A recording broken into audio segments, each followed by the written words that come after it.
साथियों, नमस्कार। साथियों, एक बार पुनः नमस्कार। हम लोगों ने इससे पहले कई मुद्दों पे, कई विषयों पे हमने चर्चा की है। उन्हीं चर्चाओं को आगे बढ़ाते हुए आज एक नई चर्चा, एक नया विषय, एक नया मुद्दा जिस पर हम आज आपसे दो चार होना चाहते हैं, चर्चा करना चाहते हैं। लेकिन इससे पहले कि मैं आज की चर्चा को आगे बढ़ाऊं, मैं आपसे एक अनुरोध करूंगा कि आप हमारे इस चैनल को, जो आलोक कुमार इंडिया है, इसे न केवल शेयर करें, न केवल लाइक करें, बल्कि यदि यह चर्चा आपको उद्देश्य परक लगती है, आपको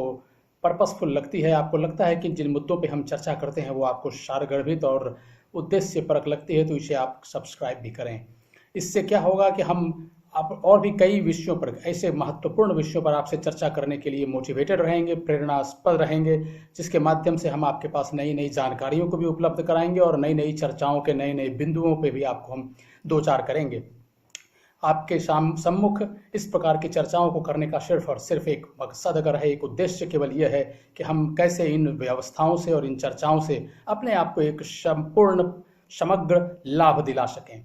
साथियों, आज अगर हम हर किसी के जुबान की बात करें, हर किसी के शब्द की बात करें, आज हर किसी के मन मस्तिष्क की बात करें, तो केवल एक ही शब्द सबके दिलो दिमाग पर छाए हुए हैं और वो है कोरोना। लेकिन कोरोना जिस प्रकार से पिछले 6 महीनों से, 7 महीनों से, 8 महीनों से अगर हम बात करें, पूरे लगभग जनवरी के हिसाब से हम बात करें, तो जनवरी से लेकर सितंबर तक पिछले 9-8 महीनों में जिस प्रकार से इसने हमारी व्यवस्थाओं को, जिस प्रकार से इसने हमारे जीवन पद्धति को, जीवन शैली को प्रभावित किया है, वो अपने आप में एक बहुत ही विचलित करने वाला है। आज हर किसी के मन मस्तिष्क में, हर किसी के जेहन में, हर किसी के दिल में एक ऐसी अवस्था पैदा हो गई है, या ऐसा एक चिंतन पैदा हो गया है कि क्या हम इन परिस्थितियों से स्वयं को बाहर कर सकते हैं, बाहर पा सकते हैं, या अगर बाहर संभव भी है निकलना, तो किस प्रकार की समाधान या किस प्रकार की अवस्थाएं हमें इस समस्या से बाहर ले जाने में सक्षम हो सकती हैं। लेकिन इससे पहले कि हम कोरोना के संदर्भ में कुछ चर्चा करें, या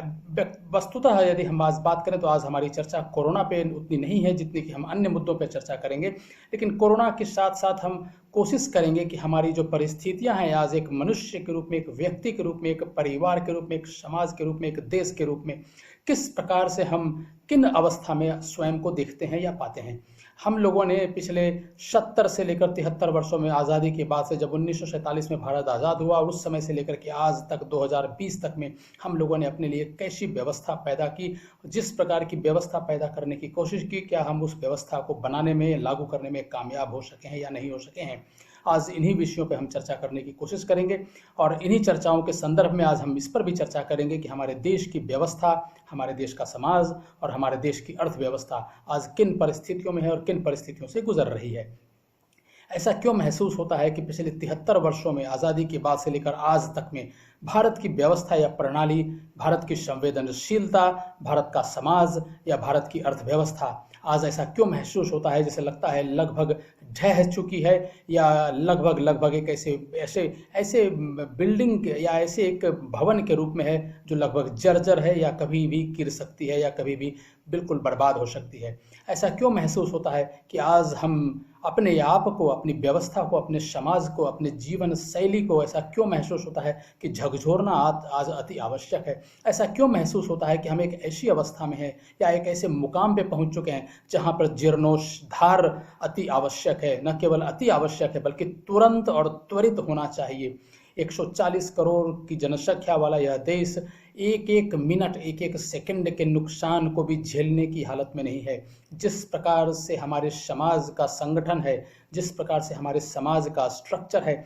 जिस प्रकार से हमारे समाज में लोगों के इनकम का जो स्ट्रक्चर है, आय का जो संगठन है, किस प्रकार से लोग काम करते हैं, जो संगठित और असंगठित क्षेत्रों का जो समन्वय है, सम्मिश्रण है, उसको यदि हम ध्यान में रखें तो हमारे देश के लिए एक एक मिनट, एक एक सेकंड बहुत ही महत्वपूर्ण है।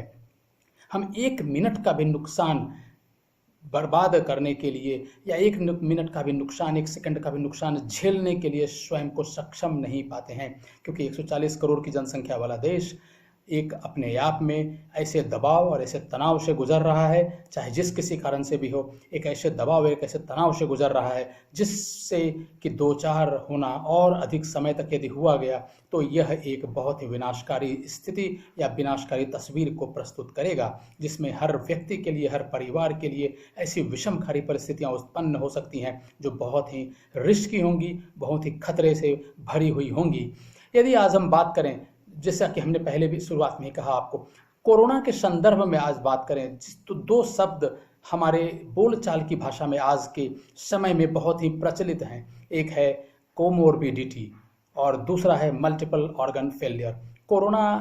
एक ऐसी बीमारी के रूप में हमारे सामने आज पैदा हो गया है या पैदा हुई है, जिसके कारण सबसे ज़्यादा नुकसान ऐसे लोगों को है जिनके पास पहले से ही कुछ न कुछ बीमारी मौजूद है जिनके शरीर में, और वो उन लोगों के लिए या जो स्वस्थ हैं उन लोगों के लिए भी एक ऐसी स्थिति पैदा करती है शारीरिक तौर पर, आंतरिक रूप से, जिसमें व्यक्ति या बीमार जो व्यक्ति है, संक्रमित जो व्यक्ति है कोरोना से, वो ऐसा महसूस करता है कि उसके ऑर्गन्स जो हैं फेल हो रहे हैं, या उन्हें कहा जाए तो मल्टीपल ऑर्गन फेलियर की सीमा में या परिभाषा में स्वयं को ग्रसित पाते हैं, स्वयं को कवर्ड पाते हैं। मल्टीपल ऑर्गन फेलियर का ऐसा मात्रा का मानना है, उससे मतलब ये होता है कि kidney, liver, lungs, multiple organ मतलब neuro, nervous system, respiratory system, ये तमाम सिस्टमों पर, ये तमाम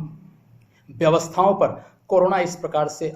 अटैक करता है, इस प्रकार से आक्रमण करता है कि व्यक्ति स्वयं को लंबे अवधि तक जीवित रखने में असंभव पाता है। और जिन लोगों के पास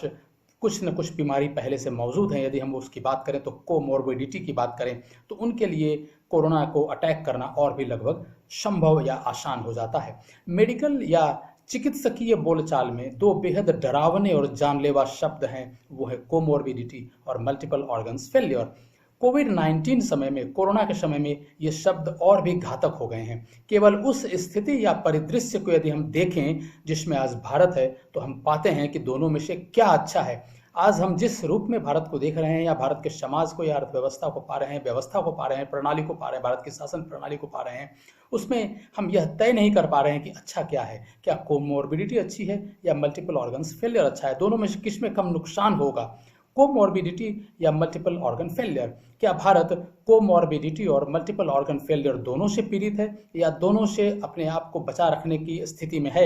वर्तमान घातक समस्या ऐसी है कि भारत की परिस्थिति इस बात की पुष्टि करता है कि भारत कोमोर्बिडिटी और मल्टीपल ऑर्गन्स फेलियर दोनों के संयुक्त जाल में फंसा हुआ महसूस होता है या अनुभव होता है।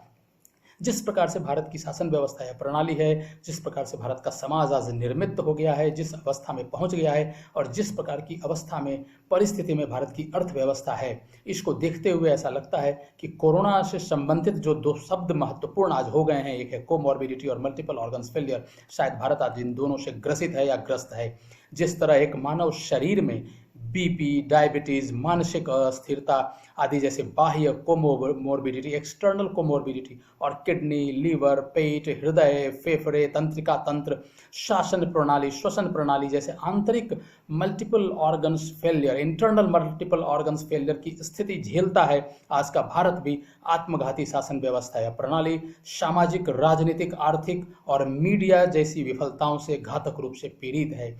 शिक्षा और स्वास्थ्य हमारे देश के नागरिकों के लिए किसी भी प्रकार की जीवन रेखा को प्रदान नहीं कर पा रहे हैं। भ्रष्टाचार अंतिम चरण का कैंसर हो चुका है। इंफ्रास्ट्रक्चर हमेशा की तरह बेजान है, बिल्कुल अभाव में महसूस होता है। जिस प्रकार का इंफ्रास्ट्रक्चर देश को चाहिए, जिसमें कि लोगों की, आम जन का जीवन सुलभ हो सके, आसान हो सके, वो बिल्कुल ही नहीं दिखता है। बेरोजगारी बिल्कुल समाज में सामाजिक तौर पर, आर्थिक तौर पर काफ़ी गहन रूप में, सघन रूप में व्याप्त लगती है। कारोबार बंद हो रहे हैं पूरे देश भर में। नोटबंदी और जीएसटी ने रोजगार और व्यावसायिक क्षेत्रों में गतिविधियों के घूटन में अपनी प्रभावी भूमिका निभाई है। यदि हम भारतीय समाज की बात करें, शासन व्यवस्था की बात करें, अर्थव्यवस्था की बात करें, तो लगभग 2017-2018 से जो ह्रास होना, जो कमी होना, जो नुकसान होना शुरू हुआ, इसकी शुरुआत नवंबर 2016 में लागू की गई डीमोनेटाइजेशन या नोटबंदी से शुरू हुई। फिर जुलाई 2017 में जीएसटी को लागू किया गया। ये दोनों ही ऐसे निर्णय हुए जिसके कारण से आज भारत की ये स्थिति बन रही है। और कोरोना ने उस स्थिति को, कोरोना या कोविड-19 ने उस स्थिति में और भी ज़्यादा मजबूती प्रदान की है। और नतीजा यह हो रहा है कि आज भारत एक ऐसे विषमकारी ऐसी स्थिति की ओर है जिसमें ऐसा महसूस होता है कि भारत की शासन व्यवस्था या प्रणाली, समाज और अर्थव्यवस्था बिल्कुल ढही हुई महसूस होती है, जिसका जीर्णोद्धार अति आवश्यक है, तुरंत आवश्यक है, त्वरित आवश्यक है, त्वरित रूप से आवश्यक है। भारत की व्यवस्था या प्रणाली हो, संवेदनशीलता हो, समाज हो या अर्थव्यवस्था हो, सभी मरम्मत से परे महसूस होते हैं। और न तो केंद्रीय सरकार और न ही राज्य सरकारों को इस आत्मघाती स्थिति से निपटने में कोई रुचि या योजना महसूस होती है। न इनके पास ऐसी कोई योजना महसूस होती है, इनके पास है न ऐसा विचार है, और न ही इनमें इसकी कोई रुचि महसूस होती है, चाहे वो केंद्र सरकार हो चाहे वो राज्य सरकार हो। इसकी कोमॉर्बिडिटी और मल्टीपल ऑर्गन्स फेलियर परिदृश्य दोनों ही ताबूत में अंतिम कील साबित हो रहे हैं। कोरोना ने जिन दो शब्दों को सबसे ज़्यादा महत्वपूर्ण बना दिया है वो है कोमॉर्बिडिटी और मल्टीपल ऑर्गन्स फेलियर, और ये दोनों जो हैं last nails in the coffin. जहाँ तक भारत का सवाल है, ऐसा महसूस हो रहा है, ऐसा महसूस अनुभव हो रहा है कि ये साबित हो रहे हैं, सिद्ध हो रहे हैं। यदि हम आज इन चीज़ों पे बात करें कि आज की शासन व्यवस्था या प्रणाली की बात करें, समाज की बात करें और अर्थव्यवस्था की बात करें किस रूप में है, तो हम शुरुआत आज करेंगे सबसे पहले शासन व्यवस्था या प्रणाली से। भारत में शासन व्यवस्था या प्रणाली सार्वजनिक और निजी क्षेत्र दोनों क्षेत्रों में पूर्ण रूप से ध्वस्त हो गई है, ऐसा महसूस होता है। केंद्रीय सरकार और राज्य सरकारें इसके लिए प्रमुख रूप से जिम्मेदार हैं। जनता भी कहीं न कहीं लगभग उतनी ही जिम्मेदार है। सार्वजनिक क्षेत्र में कार्य सूची की बात करें, एजेंडा की बात करें, गतिविधि की बात करें, दोनों एजेंडा और एक्टिविटी दोनों की कमी है। सभी स्तरों पर भ्रष्टाचार है, सत्ता का दुरुपयोग है, सीमा से परे कहीं अधिक खर्च है, कोई रणनीति नहीं है, लापरवाह दृष्टिकोण है, कार्य योजनाओं की कमी है, समय सीमा की कोई योजना नहीं है और बदलते दिशा निर्देशों आदि से पीड़ित है। जहाँ तक सार्वजनिक क्षेत्रों का सवाल है तो वो इन समस्याओं से स्वयं को पीड़ित महसूस करता है, आज बिल्कुल ही उससे ग्रस्त है। और अगर निजी क्षेत्रों की हम बात करें तो निजी क्षेत्र जो है वो शीर्ष स्तर पर भ्रष्टाचार, केवल लाभ का मकसद, गुणवत्ता और सेवा की कमी है, समझौतावादी मानकों और सरकारी विभागों से समझौता करने की उनकी प्रवृत्ति,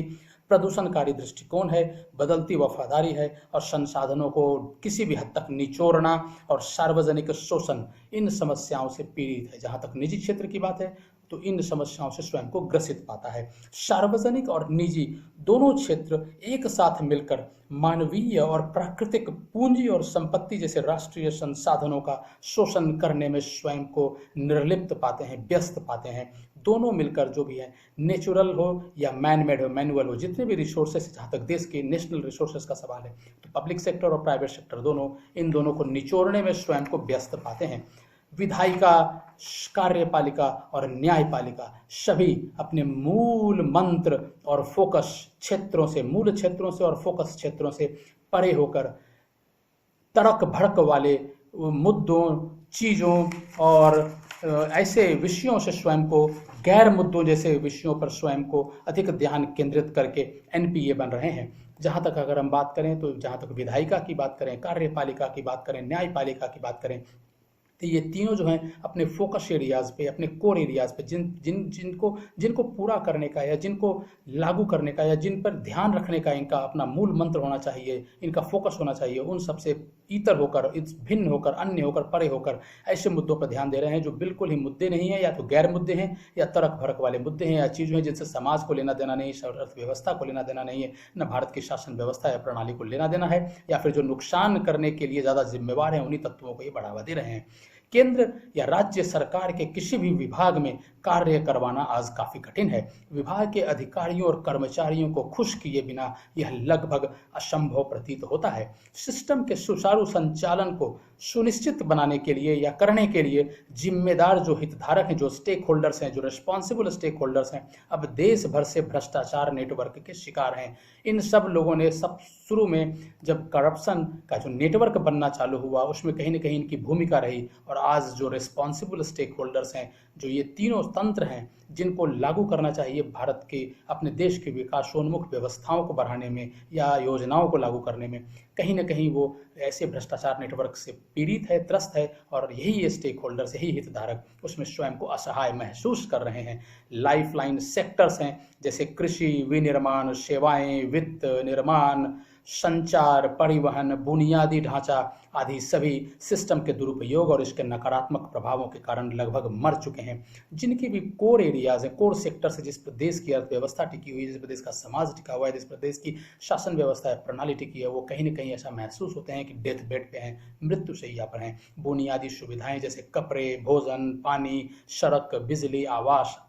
आदि जनता के दैनिक आधार पर अस्तित्व के लिए आसानी से सुलभ नहीं है। इनको पाने के लिए जद्दोजहद करनी पड़ती है या फिर लोगों की पहुंच से बाहर है। केवल 70 वर्षों की अगर अल्प अवधि में यह ध्यान रखा जाए, सबसे प्राचीन सभ्यता होने का गर्व करने वाला भारत स्वयं को ऐसी सभ्यता मानता है कि जो सबसे प्राचीन है, जो विश्व में किसी और के मुकाबले अधिकतर समय से जीवित है, अधिकतर समय से कार्यरत है और अधिकतर सबसे अधिकतम सर्वाधिक समय से जो अस्तित्व में है, ऐसा गर्व करने वाला भारत भी केवल 70 वर्षों की अल्प अवधि में ही अब अपनी व्यवस्थाओं और कार्यक्रमों को चलाने में असमर्थ पा रहा है, अपने आप को अनेबल पा रहा है, अपने आप को इनकैपेबल पा रहा है। ये एक ऐसी व्यवस्था या प्रणाली हम लोगों ने पिछले 70-72 वर्षों में तैयार कर दी है या बनाई है या बन गई है, जिसके कारण आज एक कदम भी आगे बढ़ाना, जहाँ तक शासन का सवाल है, या शासन स्वयं को पंगु मान रहा है या पंगु समझ रहा है या स्वयं को असहाय महसूस कर रहा है। इन्हीं चर्चाओं के संदर्भ में अगर हम समाज की बात करें कि समाज आज स्वयं किस स्थिति में स्वयं को यहाँ पर देख रहा है या पा रहा है, 70-75 वर्षों के उपरांत जिस प्रकार की लोकतंत्रात्मक शासन व्यवस्था हमने लागू की और आज उसका क्या परिणाम समाज के लिए, तो हम समाज की यदि हम चर्चा करें तो स्वयं को हमेशा श्रेष्ठ मानना समाज में व्यक्तियों की सामान्य आदत बन गई है। हर एक व्यक्ति, समाज का प्रत्येक व्यक्ति, बल्कि हर व्यक्ति यह सोचता है कि वही श्रेष्ठतर है, वो श्रेष्ठतर है, दूसरे उससे कमतर हैं, दूसरे उसके मुकाबले हीन हैं या फिर ऐसी गुणवत्ता उनमें नहीं है जो हमारे में है। तो स्वयं को श्रेष्ठ मानना और सर्वदा हमेशा श्रेष्ठ मानना समाज में व्यक्तियों की सामान्य आदत बन गई है। नैतिक, वित्तीय, राजनीतिक, व्यावहारिक, बौद्धिक सभी मानकों पर बड़े पैमाने पर गिरावट व्यापक है और यह जानते हुए भी कि वे भी एक दिन पीड़ित होंगे, सभी द्वारा, फिर भी सभी के द्वारा प्रचारित और स्वागत किया जा रहा है और कोई भी आज के उपयोगकर्ताओं के प्रति सहानुभूति और दया नहीं दिखाएगा। बाद में जब वही इसके शिकार होंगे तो उनको प्रति ही किसी को ना तो सहानुभूति होगी, न कोई दया दिखाएगा, न कोई मदद करने के लिए आगे आएगा। आज यह पहचान से परे जाति, रंग, पंथ, भोजन की आदतों, भाषा, क्षेत्र, धर्म, राजनीतिक संबद्धता आदि पर खंडित प्रतीत होता है। किसी न किसी रूप में आज समाज फ्रैगमेंटेड है या खंडित है। कुछ दशक पहले परिवार संयुक्त हुआ करते थे, अब वे एकल परिवार भी नहीं रहे। पहले ज्वाइंट फैमिलीज होती थी, अब ये न्यूक्लियर फैमिलीज भी नहीं है। अब कौन सी फैमिलीज हैं? तो एकल माता पिता हैं, सिंगल पेरेंट हैं, लिव इन रिलेशनशिप्स हैं, समान लिंग आदि जैसे परिवार हैं, सेम सेक्स फैमिलीज हैं। संयुक्त परिवार कई कारणों से आदर्श थे। वे साझा करना, शेयरिंग, देखभाल करना, केयरिंग, एकजुटता, धर्मनिरपेक्षता, समाजवाद, पूंजीवाद, बच्चे की देखभाल, महिलाओं के प्रति सम्मान आदि का पाठ पढ़ाते थे। ज्वाइंट फैमिलीज से हम लोगों को कई प्रकार की अच्छी चीज़ें अनुभव थी या उपलब्ध थी, जो कि आज एकल परिवार, बल्कि एकल परिवार भी नहीं है, एकल माता पिता हैं या समान लिंग परिवार हैं या लिव इन रिलेशनशिप्स हैं। इन सब के कारण जो मूल्यों में ह्रास हुआ है, जीवन मूल्यों में जो ह्रास हुआ है, जो कमी आई है, जो गिरावट आई है, वो अपने आप में समाज को कहीं ना कहीं दूषित कर रही है। इन ज्वाइंट फैमिलीज के अलावा अन्य पारिवारिक संरचनाएं जो हैं वह स्वार्थ को, अलगाववाद को या अलगाव को बढ़ावा देती हैं या इन सब का पाठ पढ़ाती हैं, जिसके परिणाम स्वरूप आपसी समझ की कमी होती है और परिवार के सदस्यों के लिए अधिकतम तनाव होता है या दबाव होता है। आत्महत्याओं की उच्च संख्या भी इस तरह के जीवन का परिणाम है। कोविड-19 सावधानियों और चेतावनियों में अगर हम बात करें, जिस प्रकार के प्रिकॉशंस हैं, वार्निंग्स, मैसेजेस जो आते हैं, उसमें यदि हम बात करें तो उसमें दो चीज़ें बहुत ही मुख्य रूप से शामिल हैं। वह है शारीरिक या सामाजिक दूरी, सोशल डिस्टेंसिंग कहें या फिजिकल डिस्टेंसिंग कहें, ये सबसे महत्वपूर्ण है। हालांकि यह एक अलगाववादी दृष्टिकोण का परिचायक है, एक प्रकार है, क्योंकि फिजिकल डिस्टेंसिंग ऐसा कहा जाता है कि man is a social animal, मनुष्य एक सामाजिक प्राणी है और मनुष्य के सामाजिक प्राणी होने के कारण वह समूह में रहना पसंद करता है, क्योंकि समाज का सामाजिक प्राणी होने का मतलब ही है कि एक समाज में रहना, और समाज में रहने का मतलब एक समूह में रहना। तो यदि हम सामाजिक या शारीरिक दूरी की बात करें, दुराव की बात करें, तो ये कहीं न कहीं अलगाववाद का परिचायक है, या अलगाववाद का एक प्रकार है, जो कि मनुष्य के लिए या मानव समाज के लिए उपयुक्त नहीं है। लेकिन फिर भी कोविड-19 की सावधानियों की बात करें, चेतावनियों की बात करें, तो उसमें सामाजिक या शारीरिक दूरी की बात की जाती है। यह बहुत अच्छी तरह से मालूम है कि शारीरिक या सामाजिक दूरी कोविड-19 के फैलने में या उसके फैलाव की श्रृंखला को तोड़ने से हम सबको बचाएगा। फिर भी लोग इसका पालन नहीं करना चाहते हैं। लोग सामाजिक या शारीरिक दूरी से बचना चाहते हैं, या अपने आप को ऐसे झुंड में पाते हैं जहाँ पे सामाजिक या शारीरिक दूरी का पालन संभव न हो सके या कठिन हो सके। जबकि अपने दम पर वे अपने जीवन में सब कुछ पाने के लिए स्वार्थी और अलगाववादी दृष्टिकोण अपनाने की कोशिश करते हैं। जब ऐसे ऐसे संदेश दिए जा रहे हैं, चेतावनी दी जा रही है कि आप सामाजिक दूरी या शारीरिक दूरी का पालन करें, तो उससे कोविड-19 या कोरोना कम से कम होगा, और कम से कम होने से ऐसा होगा कि हम लोग स्वस्थ रहेंगे,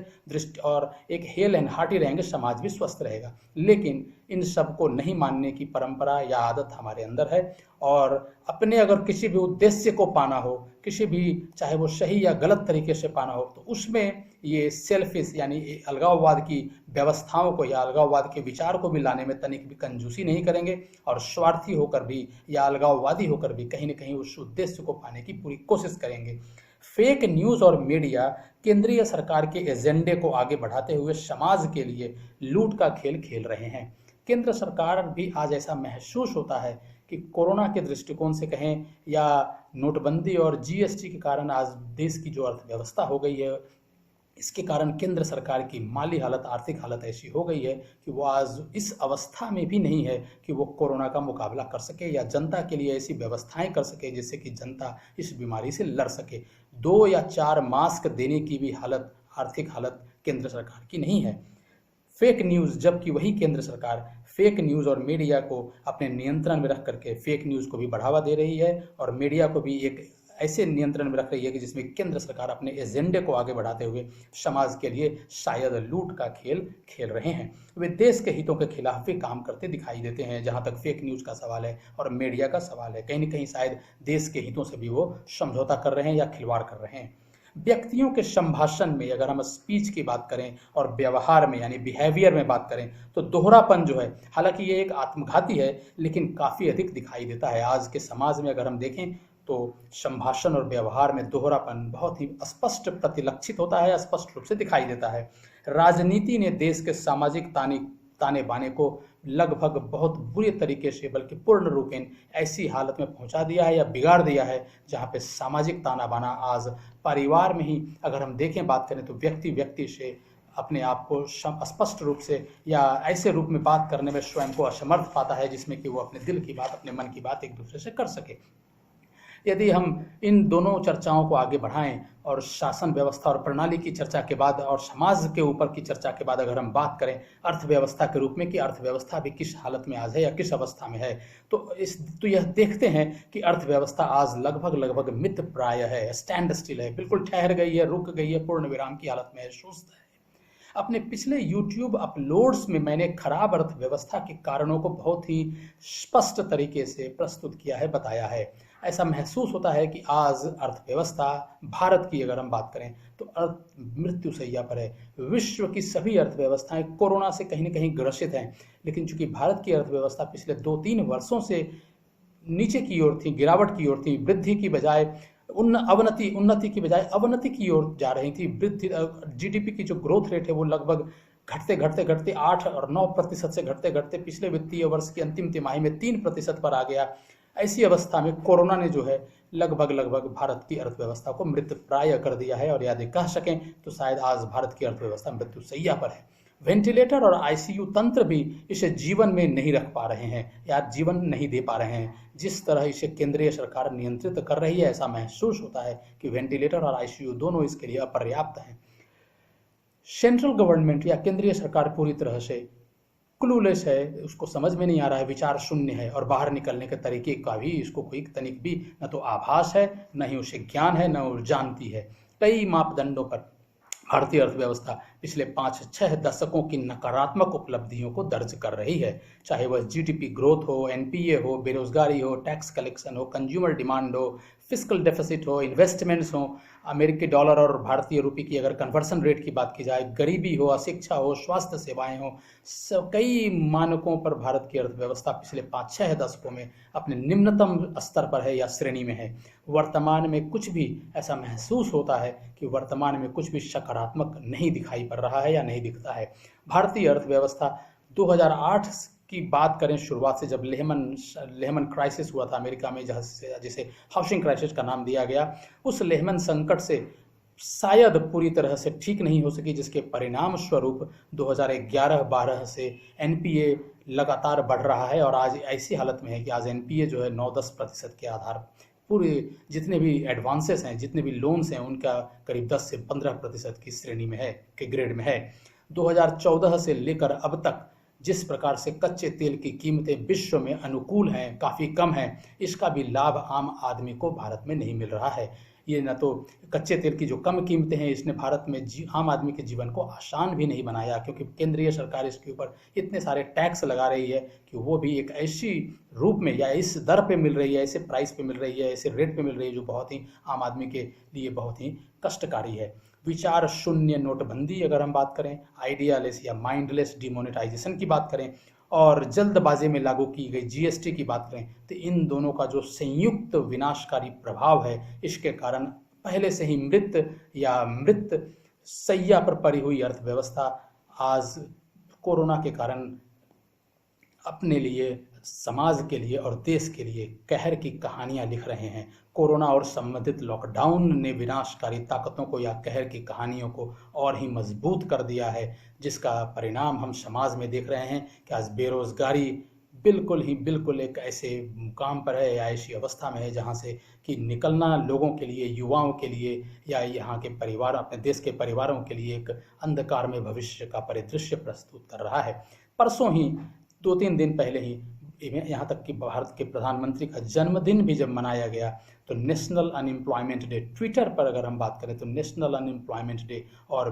बेरोजगार दिवस, राष्ट्रीय बेरोजगार दिवस, इन दोनों को मिलाकर अगर हम टोटल ट्वीट्स की बात करें तो लगभग 1 करोड़ से भी अधिक ट्वीट किए गए। इससे एक आभास होता है, इससे एक परिदृश्य स्पष्ट होता है कि कितने लोग इससे ग्रसित हैं या कितने लोगों या कितने परिवार इसके कारण आज एक आर्थिक कठिनाई में स्वयं को पा रहे हैं। बहुत सारे विशेषज्ञों ने पहले ही अर्थव्यवस्था को नष्ट करने वाले सभी पहलुओं पर चर्चा की है, जिसके परिणाम स्वरूप जनता के बीच कठिनाई और आत्महत्या की प्रवृत्ति पैदा हुई है। काफ़ी संख्या में आज आत्महत्याएं भी हो रही हैं, क्योंकि जीवन लोगों का आर्थिक कठिनाई से भरपूर या भरा पूरा महसूस हो रहा है या बहुत ही विषमकारी है। आम जनता के लिए आय सृजन के अवसर पूरी तरह से गायब होकर सर्वाधिक बेरोजगारी और व्यावसायिक नुकसान का कारण बन चुके हैं। एमएसएमई भी नहीं बच पा रहे हैं। एमएसएमई का मतलब है micro, small and medium enterprises. देश में व्यक्ति और परिवार अपने खुशी के क्षण खो रहे हैं। वे सभी काफ़ी दबाव में हैं, काफ़ी तनाव में हैं। नो इनकम अपॉर्चुनिटी के साथ मिलीजुली बढ़ती हुई महंगाई की वजह से नारकीय वित्तीय स्थितियां उन्हें आत्महत्या के लिए मजबूर कर रही हैं। वित्त को संभालने में असमर्थ केंद्रीय सरकार देश के संघीय ढांचे को भी नुकसान पहुंचाकर राज्यों के लिए या राज्य सरकारों के लिए बाधाएं पैदा कर रही हैं। लॉ एंड ऑर्डर भी अगर आज देखा जाए तो पूरे देश में लगभग पूरी तरह से ध्वस्त है। इन सब चर्चाओं के बाद यदि हम किसी निष्कर्ष पे यदि पहुंचना चाहें तो शायद जो निष्कर्ष मैं आप लोगों के सामने प्रस्तुत कर रहा हूं, आप उससे सहमत होंगे। भारत में प्रधानमंत्री से लेकर अंतिम आदमी तक यदि सामाजिक और पारिवारिक दृष्टिकोण से अगर हम बात करें, व्यक्तिगत दृष्टिकोण से बात करें, 140 करोड़ देश की जनसंख्या 140 करोड़ की जनसंख्या वाले देश की बात करें, तो भारत में आज प्रधानमंत्री से लेकर अंतिम आदमी तक के व्यक्ति उस बंदर की तरह हैं शायद, जो अपने समय का आनंद लेकर पेड़ों की एक शाखा से दूसरी शाखा तक कूदता है, फिरता है, जंप करता है, लेकिन स्वयं या भारत के जीडीपी के लिए कोई भी आउटपुट या उत्पादकता नहीं प्रदान करता है। मतलब वो प्रयास काफ़ी है, शारीरिक मतलब फिजिकल एक्टिविटीज़ बहुत हैं, भाग दौड़ बहुत है, कूदना उछलना बहुत है, लेकिन न तो वो स्वयं के लिए कोई आय अर्जित कर पा रहा है, न भारत की जीडीपी में कोई कंट्रीब्यूशन उसकी तरफ से हो पा रहा है। तो अगर हम इसको देखें या इसकी बात करें तो सभी को, हर एक व्यक्ति को गैर निष्पादित आस्तियों के रूप में या संपत्तियों के रूप में चिन्हित और परिभाषित किया जा सकता है। इसका मतलब ये है कि हम भी इंडिविजुअल के रूप में या फैमिलीज के रूप में या पारिवारिक या व्यक्तिगत तौर पे अगर हम देखें तो शायद नॉन परफॉर्मिंग एसेट हैं। इसी प्रकार से अगर भारत के संस्थानों की बात करें, विभागों की बात करें, चाहे वो केंद्र की हो या राज्य सरकार की हो, केंद्र या राज्य सरकार के किसी भी संस्थान या विभाग की अगर हम बात करें तो वह भी बिना किसी वास्तविक कार्य प्रदर्शन के दिखाई देते हैं या मृत प्राय दिखाई देते हैं। कोई भी कार्य किसी भी विभाग में शायद नहीं हो रहा है, कोई भी प्रोडक्टिविटी नहीं है, कोई भी आउटपुट वहाँ पर भी नहीं है। संपूर्ण भारत और उसके अंग एवं संबंधित विभाग और सार्वजनिक या निजी क्षेत्रों की परिसंपत्तियों को या उनकी आस्तियों को अगर हम बात करें, चाहे वो मेन हो मटेरियल हो या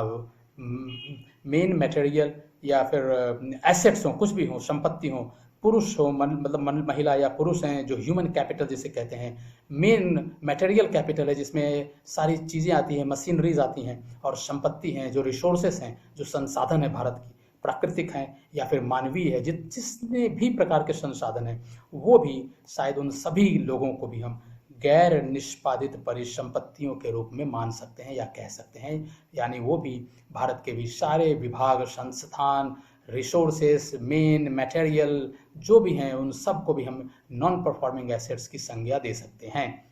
भारत मानव और प्रकृति के अस्तित्व और सफलता के विभिन्न पहलुओं पर विश्व का नेतृत्व करने के लिए आवश्यक मशाल रोशनी प्रदान करने का दावा करता है। आज जहाँ भी देखिए तो बात यह होती है कि भारत विश्व गुरु बन जाएगा या विश्व गुरु बनने की अवस्था में है या टॉर्च लाइट बनने की अवस्था में है या भारत विश्व को एक रोशनी प्रदान करने की अवस्था में है। ऐसी बातें हम कहीं न कहीं चलते फिरते सुनते हैं, लेकिन आज भारत को ही अपने तंत्र, अपनी शासन व्यवस्था, अपनी शासन प्रणाली, अपना समाज और अपनी अर्थव्यवस्था को नकारात्मक रूप से प्रभावित करने वाले सभी प्रकार के बुरे प्रभावों से यानी दुष्प्रभावों से खुद को मुक्त करने के लिए एक टीके की आवश्यकता है, बहुत ही नितांत आवश्यकता है, बहुत ही जल्द आवश्यकता है। एक ऐसे वैक्सीन की जरूरत है, एक ऐसे टीके की जरूरत है जो भारत की शासन व्यवस्था को, भारत के शासन प्रणाली को, भारत के समाज को, भारत की अर्थव्यवस्था को ढहने से बचा सके या फिर उसका जीर्णोद्धार कर सके या उसको झकझोर सके और उसको जीर्णोद्धार में अपना